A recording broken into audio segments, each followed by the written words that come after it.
everybody. How are you all doing today? Yeah, it is September 4th, and I wanted to just say good morning, and I hope everyone is not on fire, not trying to breathe out of a tube and all kinds of stuff. No, it's 2020. Oh, Yeah, hey, the what usual 2020 questions.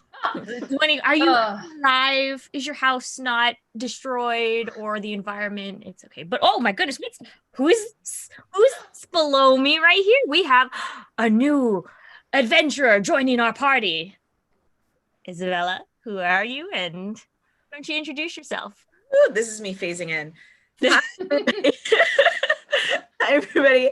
My name is Isabella Von Gool, and I'll be joining the TableTakes group, and I'm very excited to talk about sexy anime boys and sexy ducks and games, and very excited to join. And please be gentle and please be nice to me because I'm new to this. But thank you for having me. Oh, no. Thank you for joining our crew. It's exciting. I mean, like, I guess because this is your first time here, why don't you tell us what you have been doing this week? Anything exciting? Yeah, actually, so I host horror movie screenings once a month through the Northwest Film Forum, and which is a great theater group, which you should definitely check out. They've been open through the pandemic. They screen great indie films and documentaries, and they've been still doing screenings of releases for movies. Please go check them out. And I'm doing, starting tonight, a screening of a presentation of this movie called Good Manners, which is a Brazilian lesbian werewolf movie. And it's a beautiful movie. If you're a fan of Guillermo del Toro films at all, then you'll really, really like this movie. It's kind of a fairy tale horror movie about love and family, but then also grotesque werewolf pregnancies. So it's a great film. And at the end of the film, I interview the director of it. And it's really great conversation that we have about childhood traumas. So that's what I was doing this whole week, and I'm really excited to do that. So please check it out. We run that from tonight until the 13th. So you have multiple chances to check out the movie, but please check out the Northwest Film Forum. They're a great, great company. And we still need the arts. They're an arts organization that's still holding on throughout this whole thing, which is a miracle. And so please check out their weird indie artsy documentaries and stuff like that, because we still need entertainment. So yeah, that's what I'm doing. Very exciting. Oh yeah, we also post the link into chat. So go ahead, click on, do all that stuff. Support. Yes. Also, speaking of darkness and grim darkness, hello, Grim Derek. What were you doing today or this week? The past week I have wrestled with technology, and my usual curse has resurfaced. But a few things fell out of that. One, I have finally completed all the raids that I need to do to get the ridiculous Super Bowl class ring for Destiny to say that you did all the raids. It's ridiculous and dumb and stupid, and I want it so bad. So I am glad that I can get it now. So there's that. In other news, I now have a 4K monitor on my desk. I had to get it. We talked last week about how I had to get the PC, and the monitors I had were not great. So then I borrowed a monitor from a friend, and then I rewired my whole desk. And then for whatever reason, because I moved what part of my desk my computer was on, its performance was dramatically reduced. So I spent a couple frustrating days trying to deal with that. And then I rewired my entire desk, and I just moved it near where it was before. And everything seems okay now. Please cross your fingers for me. And if Apple could any day now just release the new MacBook Pro for me to purchase and replace my 5 I would be a much happier little boy. I think, yeah, I see your problem. It's the Mac. Mac is the fact that it's not out. Yeah. Yes, correct. Yeah. What about you, Emma? What have you been up to this week? Right. I was writing my notes for this. I'm like, what is even happening? It's been a long week, but my husband Phil just had a birthday, so we're gonna get bundt cakes today and eat them, and they're gonna be delicious. So I'm excited about that. And then I almost forgot that big thing that happened a few days ago is that I got Mythic in Magic the Gathering Arena. So like, the last time this came Everyone's up, like, what? Is that good? This means you've beaten Magic, right? Yes. You no longer need to play. You've beaten the final boss. You've cleared it. Yes. Yeah. It's interesting. Over the course of this show, I've checked in a few times, right? It's like, oh, I got platinum, oh, I got diamond, and slowly moving up the ladder. But Mythic that's the top tier, like getting into that, getting past You're that. done with Magic. You're played so much that you've beaten. She has to take her whole file and delete it so she can rise again. Yeah, kind of. Except it also means that I got into an invitational tournament that's happening in like a week or so for constructed historic arena. It's kind of funny because I got Mythic in draft and limited, and now they're like, okay, now you play constructed, which I like playing both, but yeah, I was very excited, worked very hard, and one of my friends getting into the tournament too. So it's just, I don't know, it's one of those weird achievements, right? It's the same, it's like, doesn't matter in the grand scheme of things, but it feels cool to like shoot for a goal and then achieve it. So you've gathered the magic. Yeah. Magic. So do you get like a special, you should get like a special t-shirt made. Oh, I'm my now gosh. Mythic. Yeah. A Mythic. Is this why you haven't been playing Magic with me and teaching me how to be better? Because you were off doing actual accomplished things? Yeah, look, climbing the ladder takes a lot of time to it, especially, and now we have to figure out the historic meta, which is all over the place. There's a lot, Derek, you probably enjoy it. There's a lot of black in right now. There's Thoughtseize in there. There's Bullets Citadel, a lot of sacrificing creatures. So it's all very dark right now. You're talking my kind of language. Yeah. So there's some fun decks in there. And I'm testing them right now because now before you go to the tournament with all your friends, you test out the decks in the meta, see which ones, test them against each other to up your game and see how that goes. Do you ever want to test your deck against somebody who's bad and you will learn almost nothing from beating? I am happy to help you out. Oh gosh, Derek. I mean, these decks, they're just so dumb and overpowered. It's just like, cast Nissa on turn 3 or whatever, and then cast an 8/8 flying trample Hydroid Crisis and draw 8 cards. Like, it's pretty gross. Yeah, like I was playing a little bit last night to try to finally finish off that color challenge thing. And I don't know why they decided it was a good idea to match someone in the color challenge with the terrible color challenge deck against somebody who like turn 1 or 2 had 2 copies of this artifact out that whenever you cast an adventure spell, it doubles the adventure spell. Like he was the player was casting like 1 copy of a spell, and then that would be duplicated like 3 times. And I was just like, what do you expect me to do against this? Like, why? Yeah, it's pretty busted. But yeah, no, that's super exciting. And then yes, Derek's attempts to please teach me Emma is not obvious at all. Derek, by the way, it's not obvious at all. I just want to play against people I know, so that when I'm bad, no one knows. Oh, look what I have that just got into the mail. Oh, I got my Gen Con 2020 Genevieve.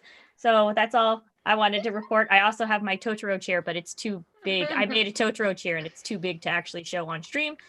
It's an Adirondack chair. See, fancy way of saying lawn chair. I love that. So but yeah, this is my new collectible. I had to immediately protect it from my dogs because as soon as I opened the package, they're like, for us, right? And I was like, no. Shoot you. No, I chew. But yes, I still think I will still 100% take credit for having this at the new Gen Con because I remember last Gen Con you were like, oh, what is the missing out? And I got real. I was like, you guys don't have a stuffy collectible. Totally my idea for this. Yes, the stuffy collectible. Okay, it's so cute. Yeah, we need more of those. I didn't manage to get my hands on one, so I think this needs to be. If only someone had the power to provide more of these for purchase. It is absolutely not me. I am not the one with the power in this situation. I want to give money for this thing. If All you the do money. collectibles, like every year there was like a different color. Oh my God, money, just Money, just take Shut it. up and Take take my my money, money. please. yeah. If there was a different oh my God, no, it would be over with. Whoever Ugh. has the power for that. Yeah. The power. Sure, someone here, someone watching, someone listening. Yeah, just say, what did we say? Hint, hint, Gen Con. Take my money. Take my money. Well, speaking on those notes, you know what, Isabel? Because I know it is your first time here, I think we're going to do how I learned how to go swimming. We're going to throw you right into the deep end and see how you're going to do. So you were part of this little fun Batman Twitter experiment, right? You want to tell us more about it? Speaking of Batman, I have my Catwoman right here. This is Pyewacket, my squirmy baby. Aww. Just I'll like put I her just want to down. watch you. I don't want to be on. Yeah. I never wanted to be on the camera. I just want She's to watch camera shy. Let's so yeah, so as you guys might have heard, the new Batman film is filming. Actually, maybe not anymore. Maybe that's old news. It was filming earlier in the week. I don't think they're filming anymore. They had released a teaser trailer, which was actually like almost 3 minutes long, which isn't really much of a teaser. It's a trailer. And in the trailer, they had released a little bit, a section from the Riddler's little clues that he had given. And it was all in code. The trailer was very grimdark. They had what I love. I'm a total idiot for this, but I love whenever they do like, here's that song, you know, but it's like slower and Yep. like, Slower and creepier. it's slower and creepier, and I'm such a sucker for that. I'm like, yes, give me this like Wizard of Oz remix of Over the Rainbow, but it's all dark and slowed down. I love it. So in it was like a really moody kind of a thing, and they had this little section where you could see the Riddler's clue, and some nerds did what nerds do. They took high like definition screenshots of it and decoded it. And I was sort of watching as everything was going down and people were trying to figure out. Part of me was like, let's not do this, guys. Let's relax. Let's just have fun when the movie comes out. And the other side of me was like, this movie isn't coming out until 2024. Let's just, well, the movie hopefully is not going to take that long, but but I was like, I'm just going to comb through this entire thing. And people were trying to decode it and people broke it. So the riddle was, what does a liar do when he's dead? I love the answer. And the answer is, he lies still. And it's so good. Let me break down why this is so good, okay? Because it has two meanings, right? When you're dead, you lie still, right? But if he's a liar, he lies still.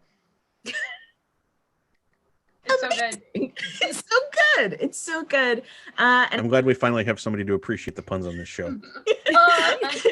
especially when it's like a murder pun. Put some puns on your murder and sign me up. So I think it's really exciting. There's probably going to be a bunch of riddles. If the people are smart about it, they're probably going to put a bunch of riddles out there for people to solve, because I think this kind of puzzle is really fun. I like that they're focusing more on Batman as a detective, instead of a guy who maybe loves his mom too much and wants to punch people. Where is Martha?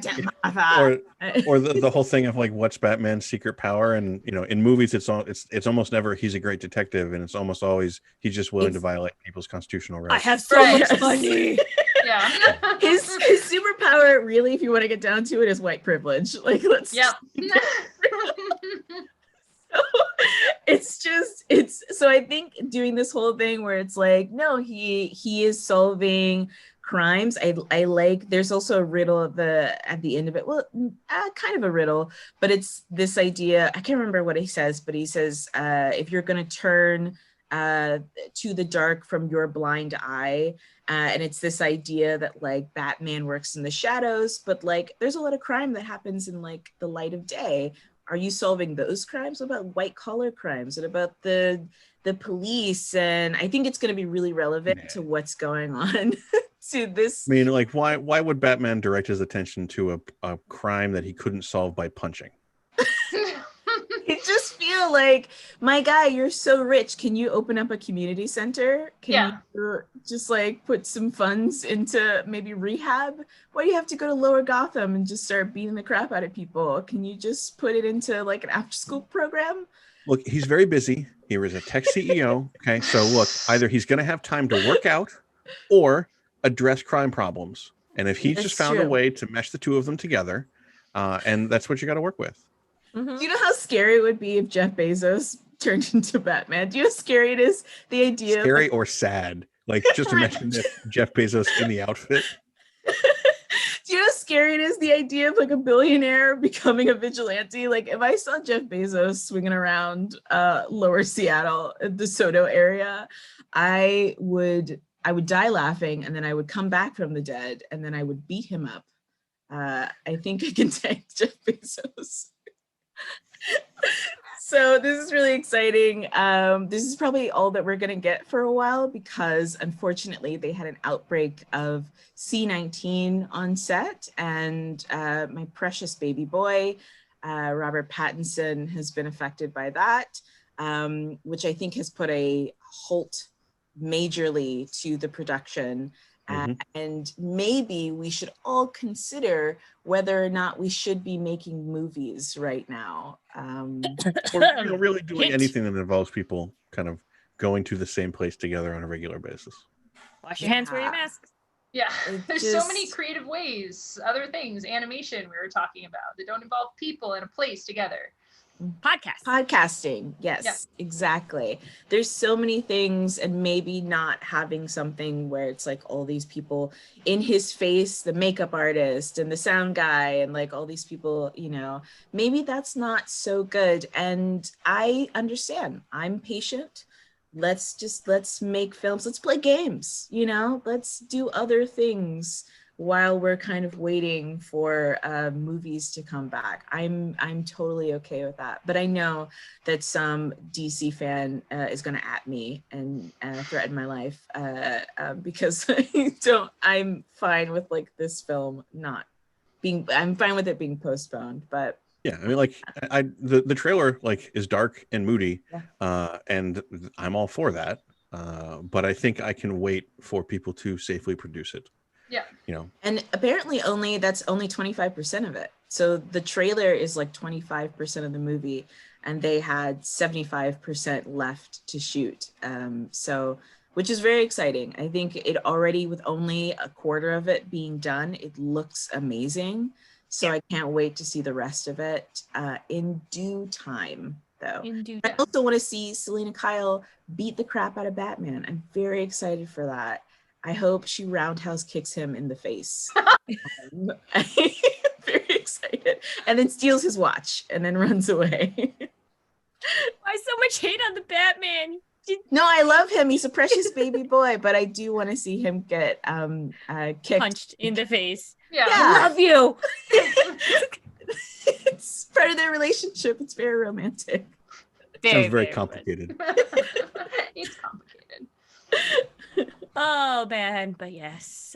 So yep, the movie, we still have to wait for it to come out. Let's just be patient. So like, yeah, this is a time. It's pandemic. People are getting sick. So let's just let things take time and be happy that we could just sit inside and like read our manga and play games online with friends. Speaking about playing games online with friends, or wait, no, just magical connection from our mythic magic consultant Emma.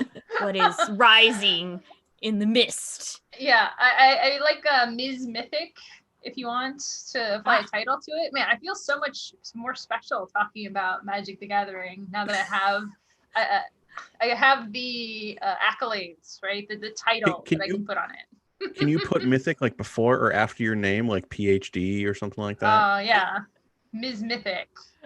Emma, Ms. Mythic, or like like PhD. What would be the thing for that? We're gonna have to workshop that. The magic news we have today, you might have seen some of the videos and the news that came out because it's been exploding over the last couple of days.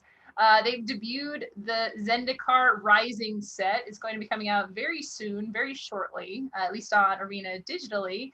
And we're seeing a lot of really exciting stuff here. There's a lot of spoilers for the cards as well. If you're a big fan of Magic, like I am, I have to admit, mostly it's Phil who shows me the spoilers when I'm waking up in the morning and groggy in bed. He's like, "Did you see the new spoilers for the cards?" I'm like, "It's early, too early."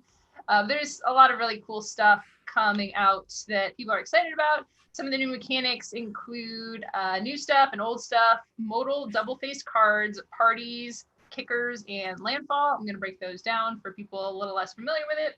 So the modal double-face cards are very exciting. So we've had double-face cards before, but these ones you can actually play either side. So we had a lot of stuff in the past where it would transform, right? Where you would have the card on one side, you meet a condition and would flip over to the other side. These, you can just choose to play it on either side.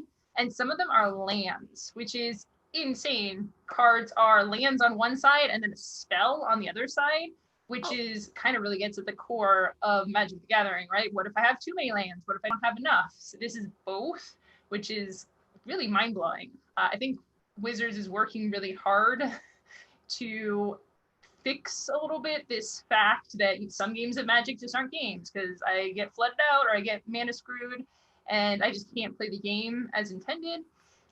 So these cards are potentially going to fix that a little bit. There's also lands that are one type on one side and another type on the other side, which is a pretty cool dual land situation.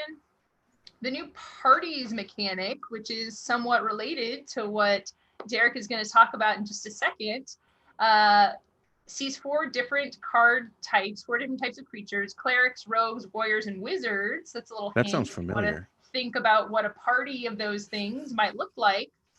So you gain different abilities and advantages when forming a party. They'll check to see how many party members you have.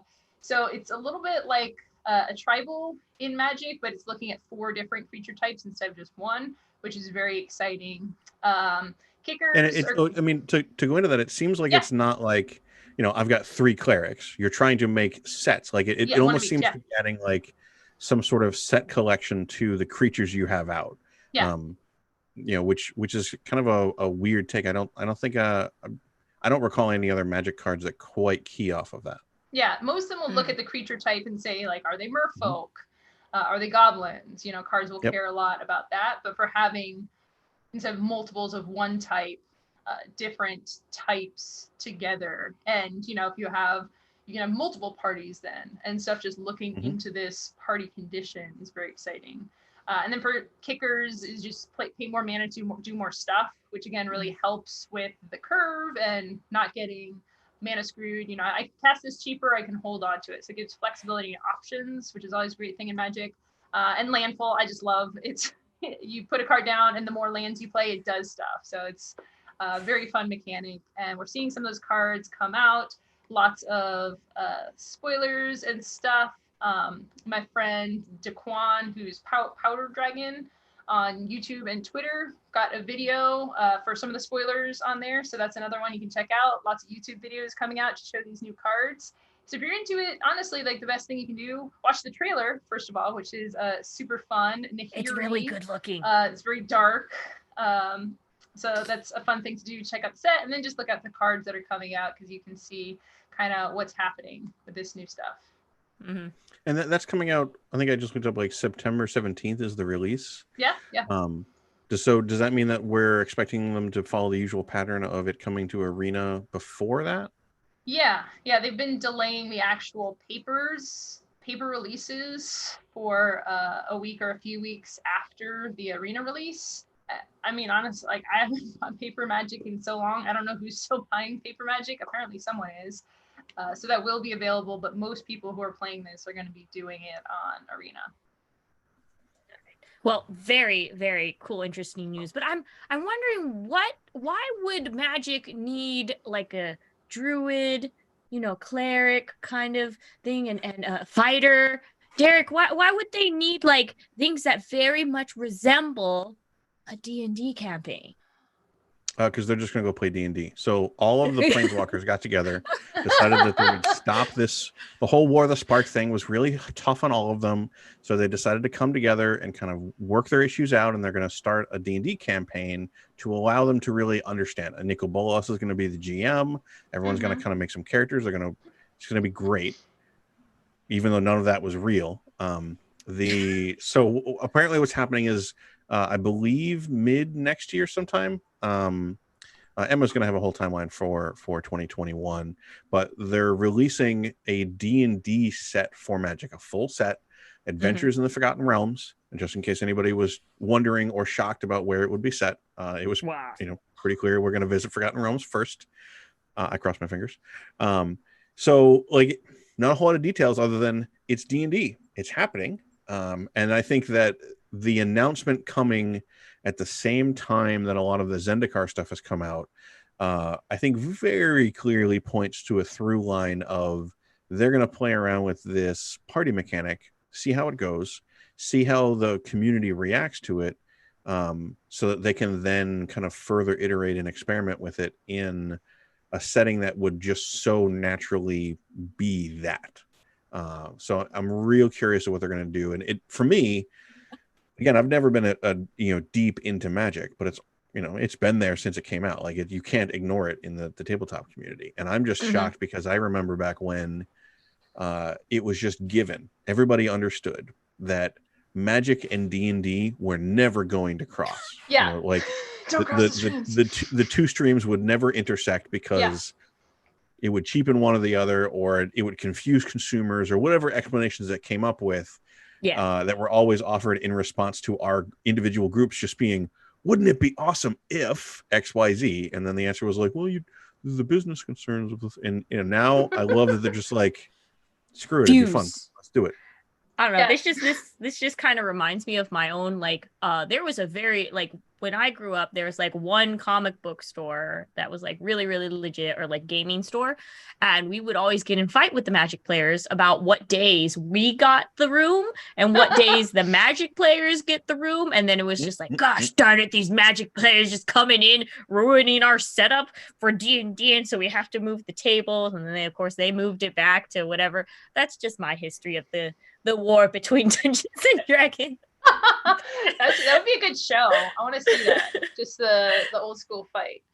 One more thing that really caught me about this, that I was talking to Phil about, the fact that the cleric, rogue, warrior, wizard, I'm like, okay, these rules are pretty cool, but these have been in Magic the Gathering for a long time. Like there's already a lot of creature types of this. So it's not even something that they have to recreate, like, oh, now we have to do wizards. Like they just have those. So going back years and years in the sets, like you'll be able to use the cards already there, which is very clever.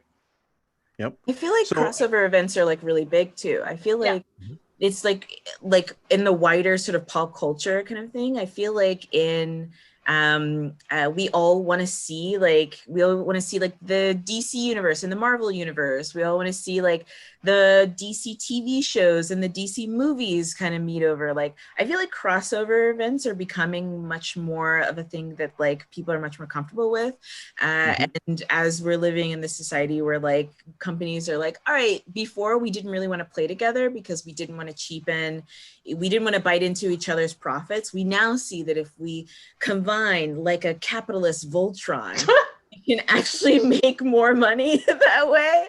And I feel like this is it's a form of capitalism if we put it together. Now you're just making me think of in about 10 years, we'll be talking about how Wizards should be handling the Magic and D&D cinematic universe or something like that. Yes. TV series, please.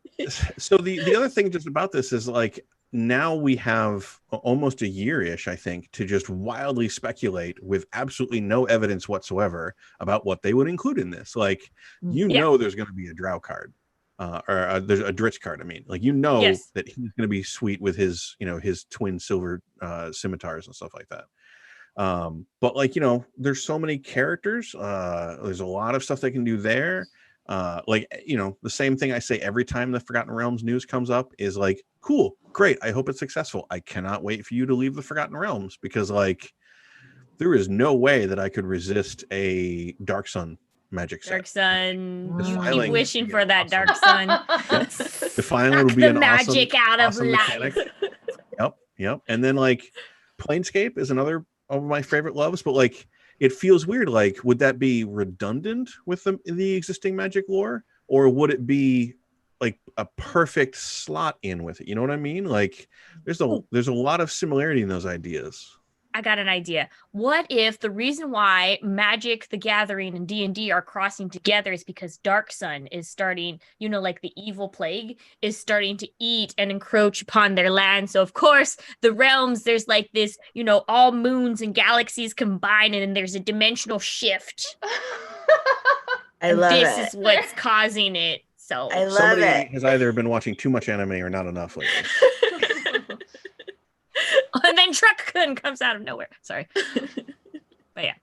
So yeah, there is just going to be a lot of speculation happening about it. And it seems like a lot of people in chat are also very, very excited. So Well, yeah. the three of you, Yeah. what are one or two things that each of you would love to see in either this particular Forgotten Realms Magic set, or where else would you want Magic and D&D crossovers to go? I was thinking for a lot of these, like just like making it so that like instead of just, you know, D&D, there's like more portals to things, because that's also what Magic is really all about. Then that means that we're going to be offered more like lands, more things to step into, and a lot of like, honestly, Magic has a lot of awesome creatures that you don't really see in D&D, and just to kind of kick those into the world and see what it would be like to fight a lot of these Magic monsters in the D&D kind of scape sounds like a Magic really monster awesome. manual that was just like a big collection of monsters from across the history of Magic would be awesome. Yeah. So that's my give me more monsters. Some more monsters. Huh. Yeah, I think similar. I'm not, for the individual characters, I would question, like they may or may not be in there. I don't know if that's necessarily the direction they would take it. They might go a little more low key and just have creatures, spells, abilities, you know, things. I think it might help to bring some people from D&D into Magic to just be Wall of Fire, Flaming Sphere, you know, things that they're a little bit more familiar with. And there's a lot of really cool spells and abilities in D&D that could make a really cool fit for Magic. You want Tasha's Hideous Laughter card in Magic is what you're saying? Yeah. Or shoot, what's the Vicious Mockery, right? Like that's classic.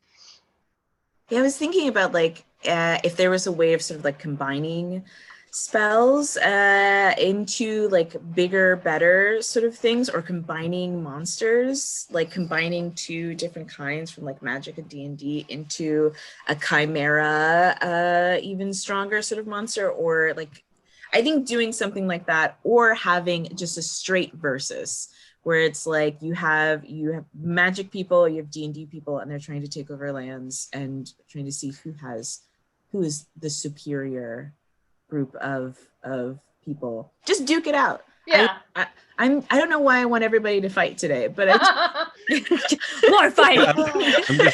I'm imagining you like adjudicating an Olympics of sorts, where there's several rounds of Magic games and there's several rounds of D&D games, and we see which side can play both games combined better. I just want to be Tina Turner and Mad Max. I just want everybody to be like, everyone fight for Thunderdome. Thunderdome. One man. One leave. Isabella's. So we've learned now that Isabella is just all about what is it called? Ultimate Showdown. Everything is Ultimate Showdown. Bloodsport. That's my one interest. It's just seeing Robert Pattinson roundhouse kicked in the face and then turning into Tina Turner, make everybody fight Thunderdome style. Thunderdome. In Magic the Gathering. Yes. That's all I want. Blood sports. Blood sports. Ooh. Thinking of gory blood sports. You, as well, you're a fan of horror. Did you know Magic? Super. You know about Magic doing more crossovers, right? Yeah, so I didn't really know about the sort of expansiveness of the Secret Lair. I had no idea that you guys were talking about this earlier, but there was like a My Little Pony card that came out, which is mind-blowing to me. The idea of playing My Little Pony in Magic the Gathering actually interests me a lot. But there's a new Secret Lair Walking Dead crossover that's coming out, which I'm really interested in. One is because I'm very fascinated by this idea of IP coming into more games. I love the idea of sort of crossing, and why not? Why not have IP from movies and television and comic books come over? They lend themselves, and Magic has influenced so much. Now, it kind of feels appropriate that we have a Secret Lair, and it's The Walking Dead, which is about a plague that goes around and devastates the entire Oh, sorry. I said something to my throat. Okay, every time you cough, it makes me very nervous. But oh no, sorry. It's a fake cough. It's a fake cough. I swear. It's a fake cough. I'm glad we're not in the studio. But like, it's just very interesting that I don't know when they decided that they were going to do the Walking Dead crossover, but 2020 is the year to do it. Yeah. So I think I haven't seen the other kind of, we have one example of zombies, but I think putting zombie hordes and like having zombies of like different kind of abilities and stuff like that in Magic is like really fascinating to me. If they have a Michonne card, I might just dole out some dollar bills, even though we're entering into a cashless society. This will be just my debit. You'll you just tap it multiple times. I will tap my card upon that. I will tap my card. Yes. Oh yeah, I like that. This is the new take my money. This is the new make it rain. make it rain. Make it rain. Tapping my card.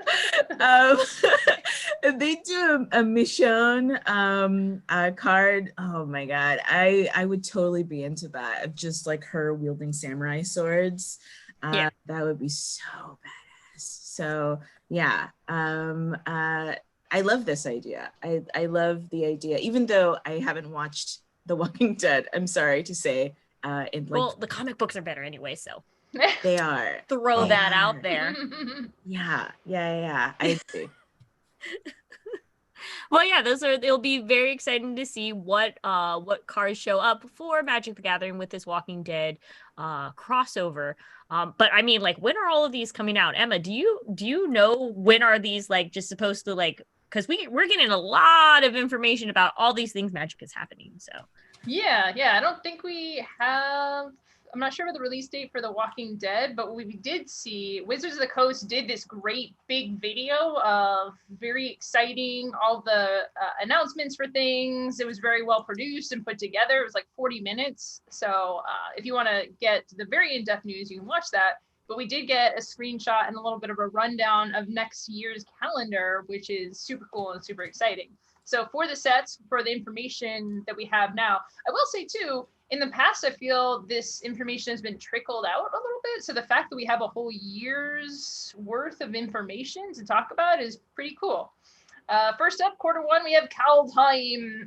I'm not sure the best way to pronounce that. Kaldheim, new Viking-inspired plane. I'm just going to run through these quickly because we don't have a ton of information about them. So yeah, we're going to get Vikings. Also in Q1, we're getting Time Spiral Remastered, which is the first remastered set to appear in paper. We just had Amonkhet Remastered, which was the first remastered set to appear digitally. It was the re-release of Amonkhet was arena only. So this Time Spiral one is going to be kind of similar to that, I'm assuming, but in paper. So that's super cool. Well, do you want to just take a quick moment to explain what Time Spiral means to people who aren't kind of familiar with the history of Magic? Yeah, absolutely. Time Spiral, and it's a little, I'm guessing it's going to be the whole block because there's a Time Spiral set and also a Time Spiral block, which also includes Planar Chaos and Future Sight. So yeah, I'm assuming because the way Amonkhet Remastered came out, it was Amonkhet, Hours of Devastation, which kind of came together, and then some other stuff as well. But Time Spiral is a very iconic set for Magic the Gathering. It dealt with themes of time. A lot of really famous cards came out of that. So I imagine that people are going to be very excited to see these cards coming back. And it's great just to have this stuff re-released because those are very old cards now. And if you play the older formats. When did that come out? 2006-ish? Almost 20 years ago. So again, these cards that are laying around, right? They've been around for a while and can be hard to get your hands on them. So 2006 re-releasing was this almost 20 years ago. Yeah. Wait. That is Like 14-ish 15 years ago. 14, Oh my 15 years God. ago. I was like, wait, I tried to do the math in my head really quick. I was like, Yep. Oh, God. Yep. Okay. Crises. Yep. Don't worry about it. Don't worry about time. Time is an illusion. Existential crises here on TableTakes. Yeah. If it's like what they did for Amonkhet, there's a good chance it won't be all the cards because in Amonkhet they didn't release all the cards for some reason. They weren't really clear about that. They also added some additional cards from other things just for fun, I guess. So look to see some, but maybe not all of the Time Spiral cards coming back. And if you like those legacy, modern, different formats, it's just cool to see stuff coming back. You know, some people might say, oh, why don't they make new stuff? But I love seeing the old stuff come back. So excited about that. Then in Q2, we have Strixhaven, School of Mages, Harry Potter.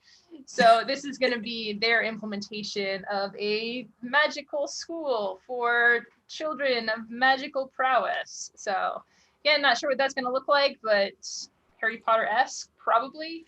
Q3 is when we're going to see the D&D adventures we just talked about. We're also seeing Modern Horizons 2.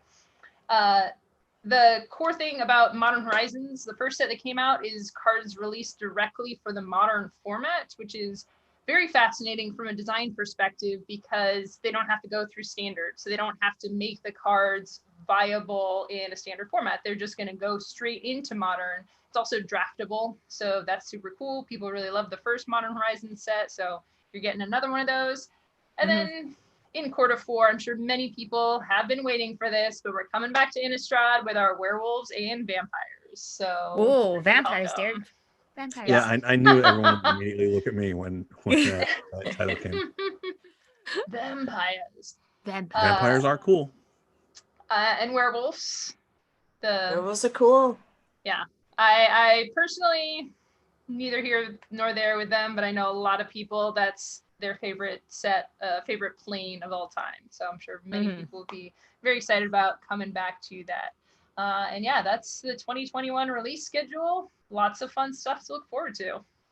Yes, very exciting. And so, yeah, if you guys want to get more information, please just click on the link that we posted. We just, Emma just kind of gave like a quick and skinny what popped out to us. So if you're really into it and want to know what is on the timeline for 2021, go ahead and click on that link. One more Magic news to announce. Magic Arena is coming to mobile by the end of 2020. So, mini games, of course, what's the one with the spire? The one where you aspire, the one that almost destroyed Magic. It was the other one. Hearthstone? Never mind. Huh? Hearthstone? Yes, Hearthstone. Hearthstone has already been on mobile for a while, but more board games, especially more deck builder card games are starting to come out. Wizards teased the announcement day. Will be teasing the announcement day of the launch of the Magic Arena on mobile.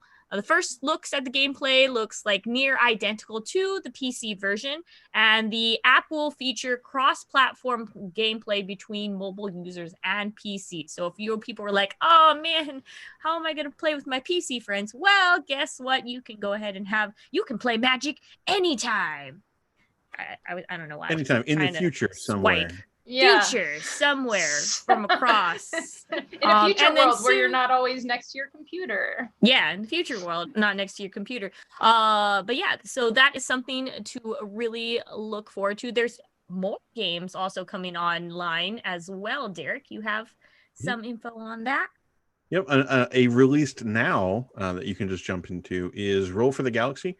People may have played that. It's a very popular board game. You roll a bunch of dice and kind of allocate them as you're trying to build this stellar empire and collect resources and upgrade and get more ships and all that kind of stuff. And that is now available in digital format. So kind of back to our repeated cycles and themes that we have. Let's go down our checklist. We like digital adaptations of board games because it allows people to kind of learn those games.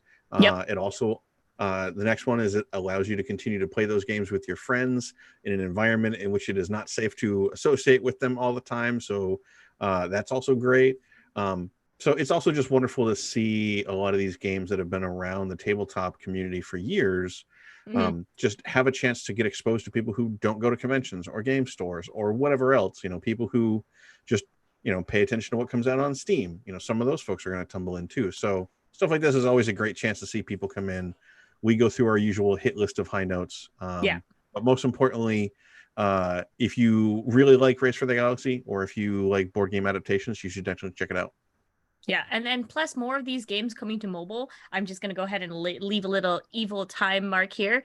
Then people then won't be like, oh, you're not a real gamer because of mobile games or something like that. And then you can't decide between the lines. And then, you know what? Then people are just going to have to deal with that. People play on different things other than just mobile on console. Sorry. Just sometimes it's good to have a smaller platform. I love my Switch, but sometimes it can be both. You can play games legitimately on any platform. On any platform. I'm going to remind you of that the next time you're like, well, Derek, I think your problem is that you're on a Mac. And then I'll just cry in the corner. You said Any it. Those were your words. You said my Mac is the thing that's a problem. It is. No, I don't think so. I don't think I said those. We have video evidence we can go back to. Roll the tape. I'm just saying that you could be not part of the man's plan of universal Appledom and then break out from your Apple prison. But don't worry. Yeah, but my Apple prison is so pretty and there's all this brushed aluminum and glass everywhere. It just looks so nice. That's really what does it, the brushed aluminum. That's really part of it.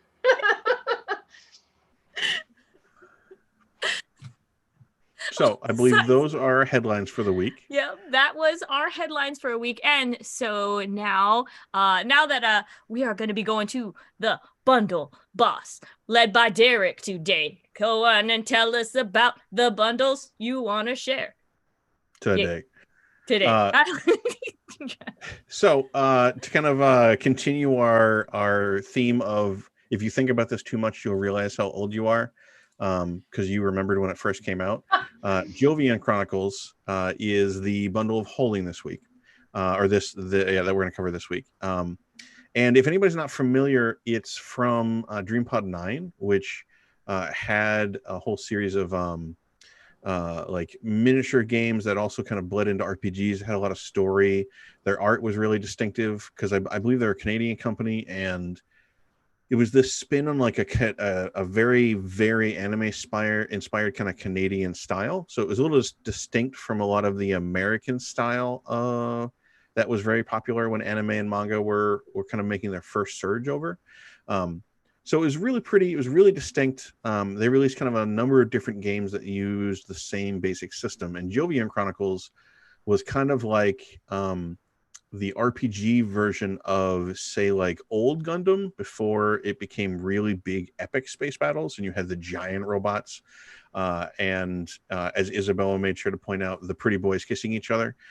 So it was more when it was a little more like gritty or like military, like small scale kind of thing, a very Armored Trooper Votoms kind of stuff. But the Jovian Chronicles has a lot of the usual inner system planets versus the outer system planets. There's a lot of story in there. They had a little bit of a meta plot that would develop over time. So this bundle includes, first and second edition books for the base level, equipment and gear books, and then the source books for Earth and the Moon. And then if you get the Level Up collection, which is probably right under $30 now, you get a campaign book, you get the source books for all the other planets in the system, you get the GM book, you get an art book that was always very cool, you get a couple books on the spaceships and whatnot. So if you liked anime, if you like kind of old classic, not quite hard sci-fi because there's giant robots, but about as close as you can get while still allowing you your giant robot toys, Yes. and you like a kind of an anime spin on that, then Jovian Chronicles is definitely worth checking out. And the this art is really nice. Something like they discover it's post-apocalyptic and eventually you realize it's Toronto or something. No, that was one of the other games DreamPod 9 had. That was Tribe 8. Okay. Where it was this like it was you started out like with these tribes, like very, very no technology. You know it's post-apocalyptic. They don't really tell you where it is or Earth or anything like that.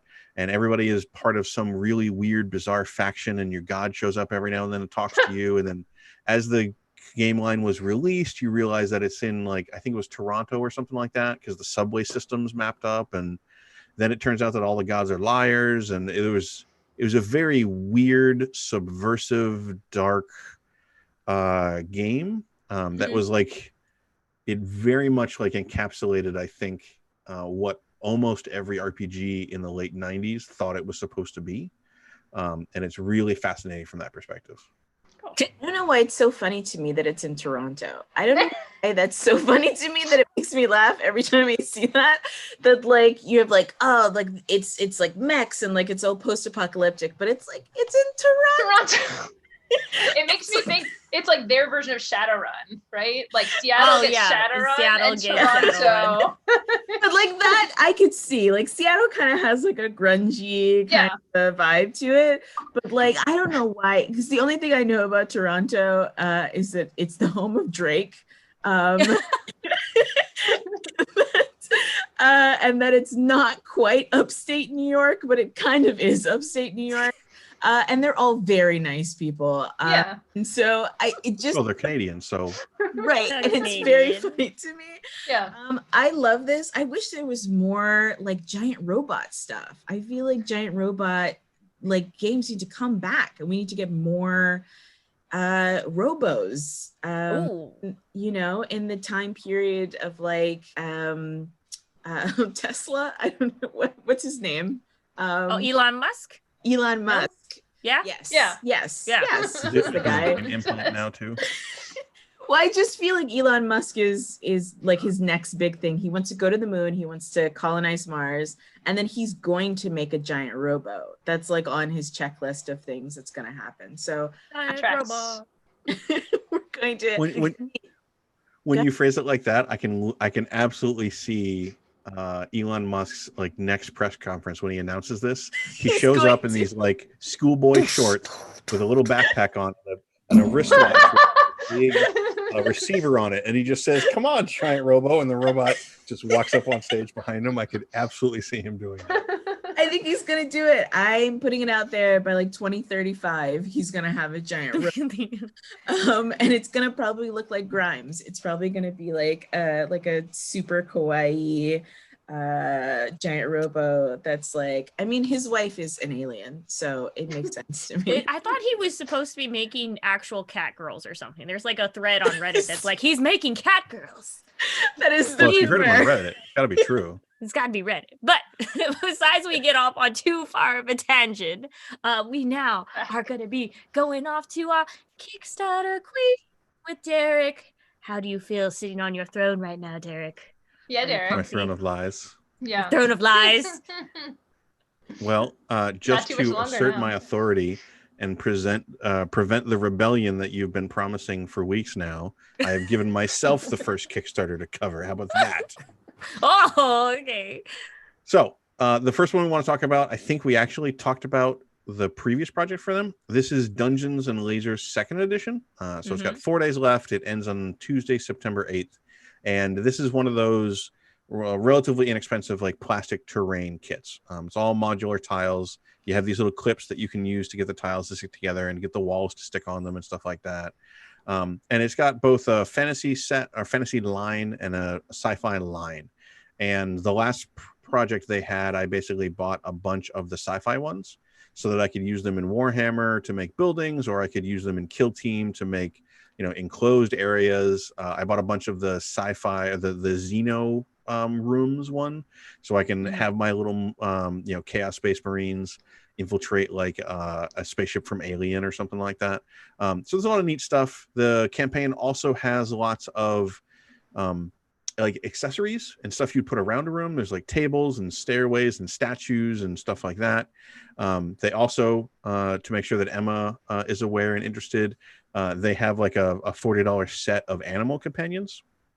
And I didn't look in the detail in this one, but the set that I got with the last campaign, has like dogs and cats and like weasels and stuff like that.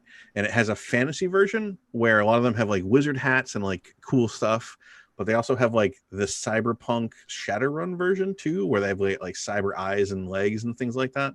So that's hidden in there. They have 7 different dragons in there, including, which I thought were really notable, is one dragon that is like a xenomorph alien style. So like if a xenomorph found a dragon, what would it look like? Plus there's a model for a blue dragon that looks like it has clear molded lightning that you can attach to it as well. So you paint the blue dragon and attach the lightning onto it. So very cool dragon sculpts, very cool terrain sculpts. For the amount of stuff that you get for particularly for the terrain, it's actually really inexpensive. You do have to paint it all. And then you have to assemble it, but it breaks down for storage and stuff like that. It's just pretty cool overall.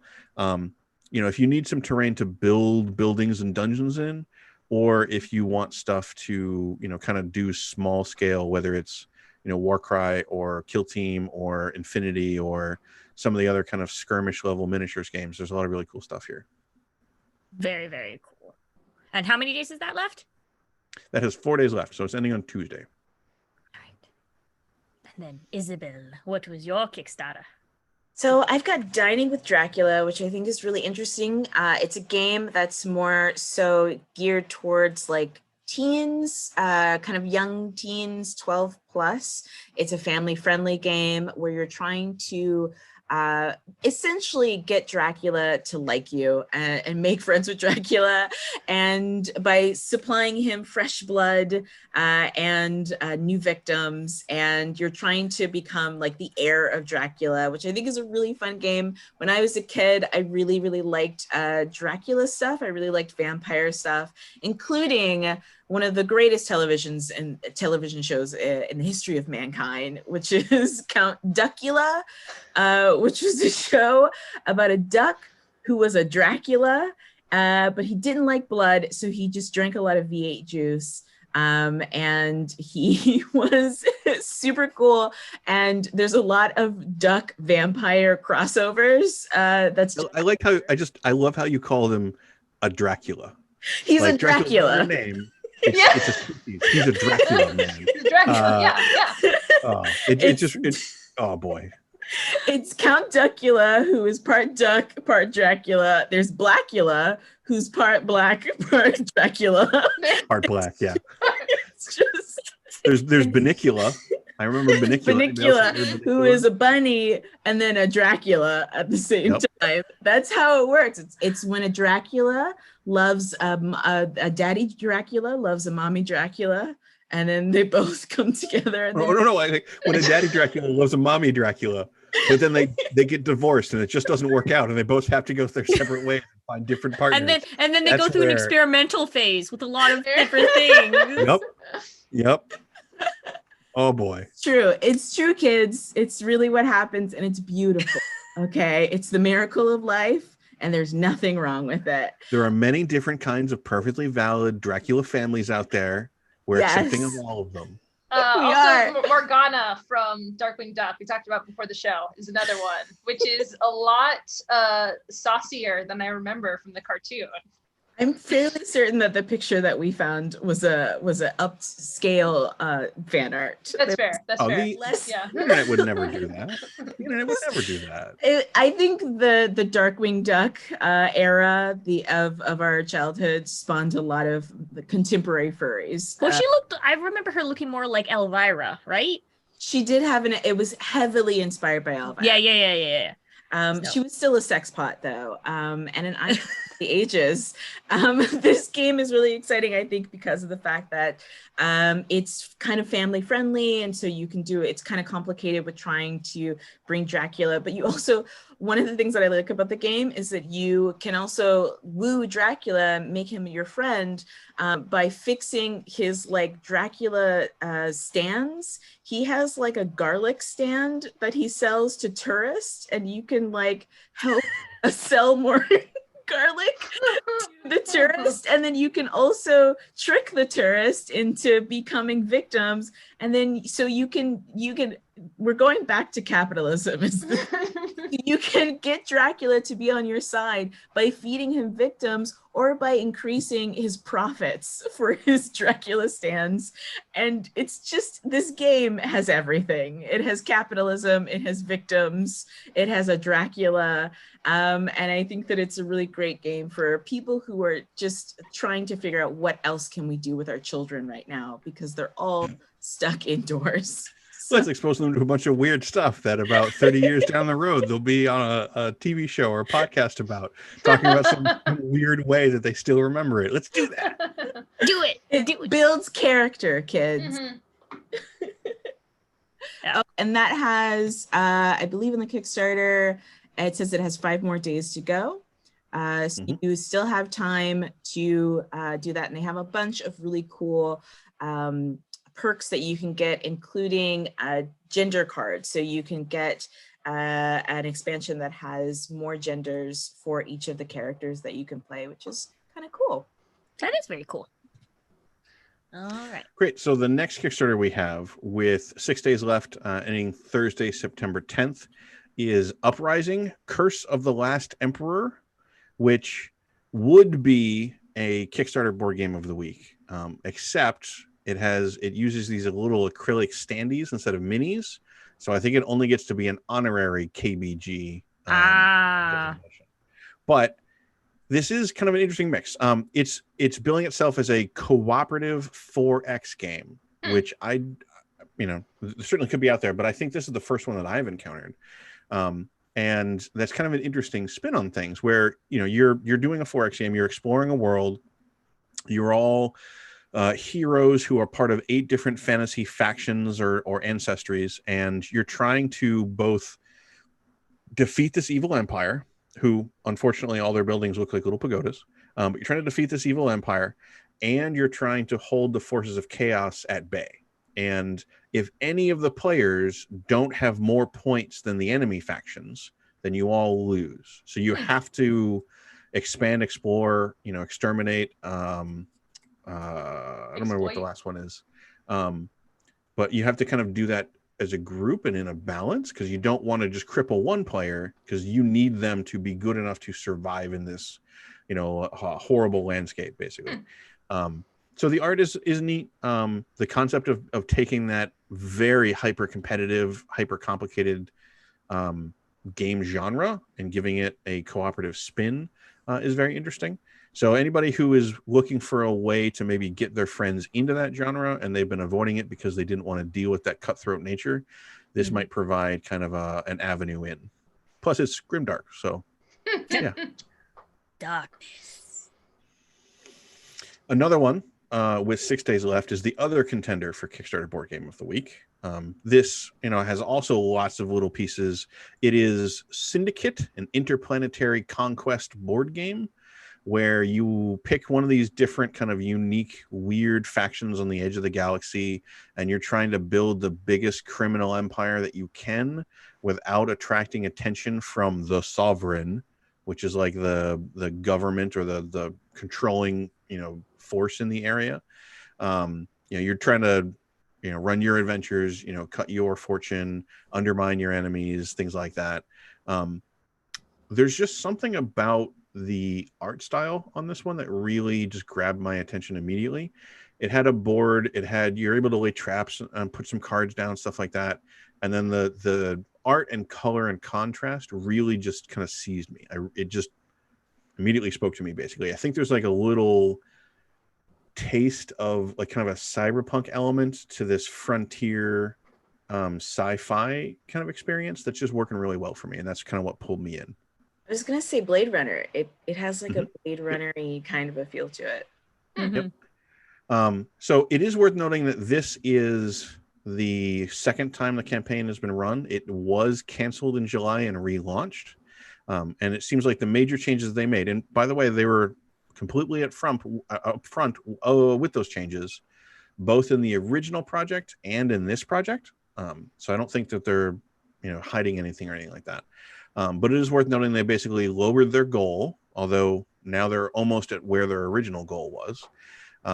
They added some more minis. They added a solo mode. They added like a group pledge, and then they reduced the number of different pledges they had down into just getting the game or getting multiple copies of the game. So it seems like they kind of were running the campaign. It was working out reasonably well, but they were getting some feedback, and it seems like they may have taken that to heart and kind of redone and streamlined a lot of their stuff to just make it very simpler. And the fact that they're getting closer to their goal now, or they're getting closer to their original goal, they've already passed their current goal, suggests that it seems like people may have been pretty receptive to that.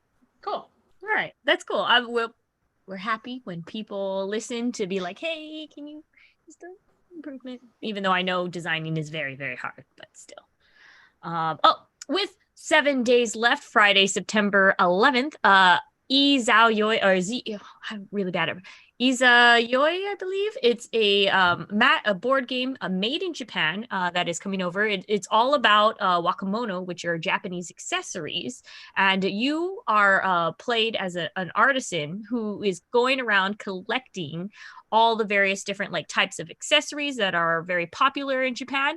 And it's very easy to play. A strategic board game that has hidden roles, tile collection. It's about for 3 to 5 players.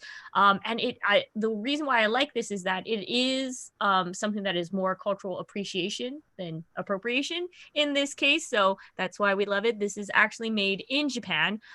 So each player has a secret master that the other player's not even going to know if that's their master. But the whole idea is that you have to like negotiate who gets the best stuff first by voting, and then to either increase. So your objective as a apprentice of your master is to make sure that their collection has more points than your collection, because if you have more points than your master, then you're insolent and that you lose the game entirely.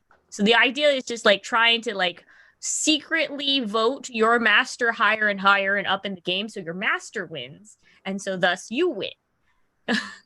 Yeah, so that sounds like a very creative mechanic. It's very creative. Cool. So it's not the idea isn't for you to get the most points, it's for your master or your like the one you're apprenticing under to get the more points. So it's a very simple game. You can like play it within 15 minutes or less. It's like 5-minute like kind of instructions you can give out. So if you want something that's a quick beautiful like actually like beautiful game, if you want to know more about wakamonos, about Japanese accessories and stuff, I will highly suggest you get it. It's just very simplistic looking and very nice. It's just, and the art is gorgeous. It is. So yes, that has 7 days left, Friday, September 11th. Up next, also with 7 days left, ending Friday, September 11th, is Ice-Covered Lava RPG game Dice. So we've got a couple of dice on the list. I went simple with the Kickstarters I picked this week, just dice. Usually when I show dice on here, just look at the pictures. They all look super cool. Although, like, look at those. Look at those great dice. I will look at all of the pictures, because these ones, they've lit them in certain ways where they're more glowy. I don't think they're intended to be glowy. It's more clear, but with the cool lava part is actual volcanic rock embedded in the middle of these dice. What? Yeah. I love weird dice where you look, it's like, wow, this one is made of amber, or this one is made of blue sandstone. So the fact that this just has a piece of volcanic rock in it, that's all you really need to know. If you like weird dice, then you will like these cool, very unique spin on fire and ice. And these are also the ones that like have a little like stand with a light in it too, right? Yeah. So you see the one where the red light is coming up through it. You can actually get that as part of the Kickstarter. So that's how you can have your lava pool and put the dice on those with the volcanic rock. So it's all very interesting and thematic and fun. Creative Take dice. my I money. love it. Yeah. Take my money right now. Tap my debit card. Tap it. Gorgeous. That's what we want here during the Kickstarter segment is we're gonna have to... All right, the next project we have with 8 days left is one that I've been excited to get into our Kickstarter rotation since I saw it go up, and that is Gun and Slinger, which is a very interesting RPG to me. I love it when RPGs kind of play with some of the basic assumptions about what you're supposed to do when you sit down to play. So this game is just for 3 players, and specifically for 3 players. One is the GM, or the maestro in this case. One person plays the hero, quote unquote, and the other person plays that hero's gun. What? So you have like a very, so you have a very specific, like the gun is intelligent. It has weird powers. It's in like this post-magic apocalyptic world thing where you don't really know what's going on, but you know that those 2 players are being hunted by an evil force. And the way that you kind of define your character traits seem very reminiscent of Fate, where you kind of have these very descriptive aspects that you interpret how you want to play. This broad strokes of the setting are established, but the details are fleshed out when the players sit down and you kind of go through a series of prompting, leading questions to flesh out the world when you play. But I really just like this really hyper-focused thing. It kind of makes me feel like, I know it's not quite accurate, but it always kind of reminds me of the feelings I get from seeing all the art for, like, say, the Dark Tower or whatever, the gunslinger out in the waste kind of thing with the magic gun that he doesn't really even understand, and he doesn't really even know what it wants, but like they both need each other. And it also uses cards for the resolution mechanics. So it ticks a number of, like, it's weird, surreal, post-apocalyptic, a mix of science fiction and fantasy, has an odd setup for players and GMs, it uses cards for resolution. So there's a lot of, like, Derek is interested in this thing, like, boxes checked. So I was very excited. And then even further, the unlocked stretch goals include Sword and Bearer, where it's in a traditional fantasy setting. And, you are the hero plus the magic sword that the hero wields. And that, like, the high society of this city that you're in has become corrupted by some outside influence, and you're trying to figure out how to solve that. They also are going to have an option to swap gun with demon. So you can just play demon and slinger, basically, where you have this demon you've made a compact with. And then, are you ready, Isabella? Because I think this is the one that's going to get you. I'm excited. One of the stretch goals is mech and pilot now, too. Yes. Yes. Yes. It's gonna be like what is it called? Ghost in the Shell. You got the little. Oh, yeah, you could Oh, certainly the do little Tachibana. Tachibana. Oh my goodness. This is great. It reminds me so much of there's an anime called Soul Eater where it's two Soul Eater. people who kind of like form, one's the weapon and one's the wielder, and I really like that. Yep. The idea of, like, having a demon friend that you are like, you and your demon buddy can go around and do it. I love it.